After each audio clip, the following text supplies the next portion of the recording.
Oke, kita ketemu di video keempat. Ini kita berbicara tentang pengantar ekonomi politik media. Nah, ini kalau teman-teman mau membaca secara lebih lengkapnya di buku ini sudah saya berikan pengantarnya.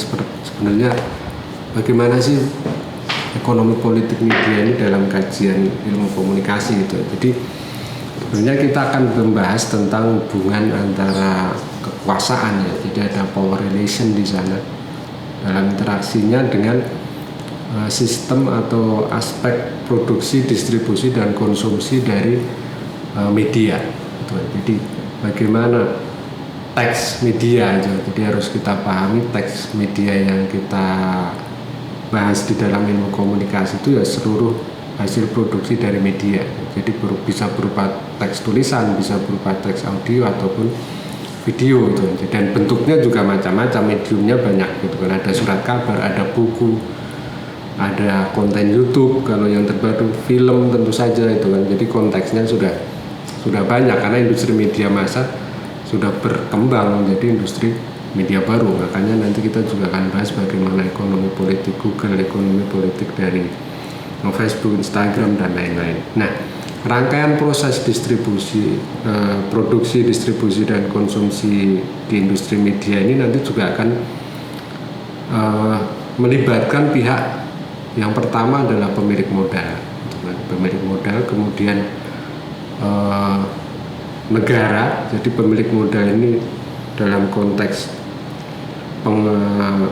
penguasa dalam arti ekonomi, kemudian negara atau pemerintah ini penguasa dalam arti politik. Nah, kemudian nanti juga ada pengelola dan pekerja media. Nah, beberapa pihak inilah yang akan mempengaruhi konten, gitu ya, konten dari media dan bagaimana media ini ideologinya seperti apa akan dipengaruhi oleh beberapa pihak tadi, gitu. Nah, itu ya. Di dalam konteks ekonomi politik media di Indonesia, persoalan tentang industri media ini memang tidak bisa lepas dari tarik-menarik beberapa pihak tadi itu. Jadi dari pengelola media atau pemilik medianya, kemudian pengelola media atau pekerja medianya tentu saja itu yang ada dari reporter atau wartawan, fotografer gitu kan, videografer, kemudian sampai ke redaksi, termasuk sampai ke pemimpin redaksi, kemudian pihak pemilik atau pemodalnya yang tentu saja akan berorientasi pada keuntungan gitu kan. Tidak mungkin pemilik modal tidak berorientasi pada keuntungan atau pada kapital. Kemudian negara melalui, tentu saja kalau di Indonesia ada Kementerian Komunikasi dan Informatika, kemudian nanti ada Dewan Pers, ada Komisi Penyiaran Indonesia gitu kan, ada KPID, Komisi Penyiaran Indonesia di daerah, serta para penyedia teknologi komunikasi. Jadi karena memang kita tidak bisa lepas dari perkembangan teknologi komunikasi media ini gitu kan.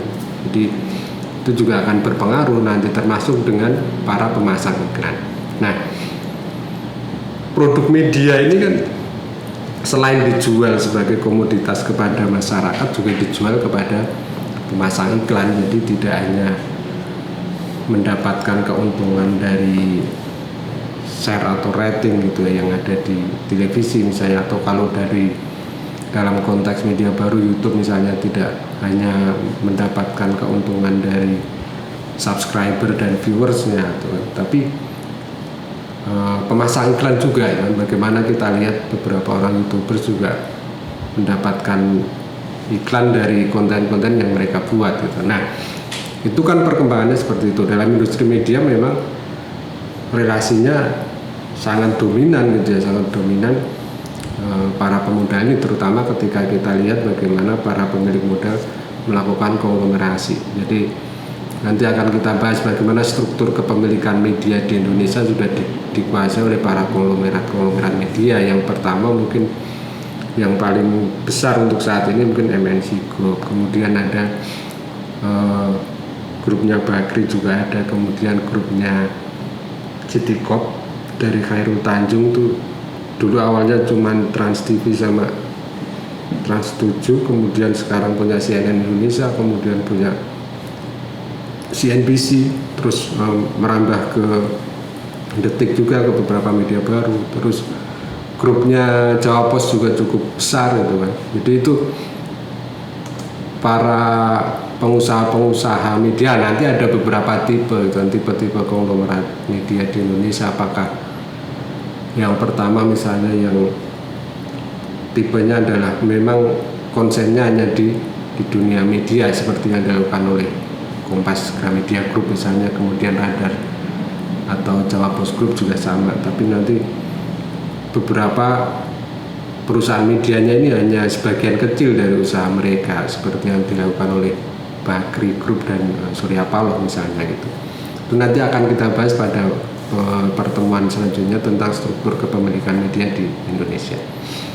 Dan pendekatan ekonomi politik media, kalau Vincent Mosco nyebutnya pendekatan ekonomi politik komunikasi, ini yang tidak bisa lepas dari studi tentang media massa pada awalnya dulu. Jadi teman-teman harus paham bagaimana bedanya media massa dengan media baru, media baru atau media cyber lah ya kita bisa sebut, atau media digital ini. Jadi kalau media massa jelas gitu kan, dulu bagaimana ada lembaga yang memang pekerjaannya adalah memproduksi dan mendistribusikan konten media. Nah, ketika masuk ke dalam ranah media baru atau media cyber, akhirnya nanti teman-teman harus jeli bagaimana membedakan apakah media sosial ini lingkupnya apakah digunakan oleh individu atau oleh lembaga media nanti, karena kajiannya teorinya juga pasti akan berbeda. Tidak bisa ketika misalnya Atta Halilintar sebagai individu meskipun subscribernya banyak kemudian disebut sebagai komunikasi massa, tentu saja tidak bisa. Berbeda dengan ketika Net TV membuat channel YouTube. Nah, meskipun subscribernya mungkin lebih sedikit dari Rans Entertainment atau mungkin dari bukan Rans Entertainment ya, karena sekarang Raffi itu sudah menjadi Rans Entertainment, berarti dia sudah menjadi perusahaan media. Tadi lah misalnya Atta Halilintar itu kan, atau Anya Geraldine sebagai individu tentu berbeda, meskipun jumlah subscriber atau viewernya mungkin lebih banyak gitu. Atau Deddy Corbuzier misalnya, ketika kontennya banyak dilihat tapi dia bukan sebagai sebuah institusi media, berarti dia tidak bisa disebut sebagai proses komunikasi massa. Nah, ini ada 3 pendekatan dalam studi media. Yang pertama adalah pendekatan politik ekonomi ini, terutama tadi yang saya sampaikan bagaimana pengusaha, pemilik modal, kemudian kapital dan pendapatan media itu saling akan berpengaruh terhadap konten media. Yang kedua, organisasi internal medianya.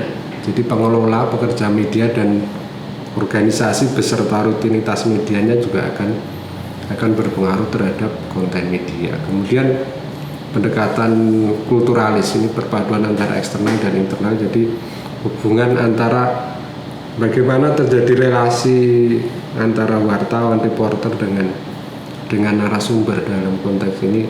Misalnya ketika seorang reporter mewawancarai tokoh politik misalnya, nah ini ternyata ada yang bisa kita kaji lebih dalam, nanti bisa menggunakan analisis framing, analisis wacana atau analisis wacana kritis, atau bahkan juga bisa menggunakan analisis semiotika.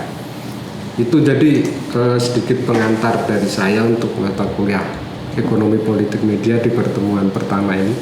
Nanti kita akan berjumpa lagi di pertemuan selanjutnya dan kita mulai masuk ke ranah yang lebih dalam lagi dari ekonomi politik media.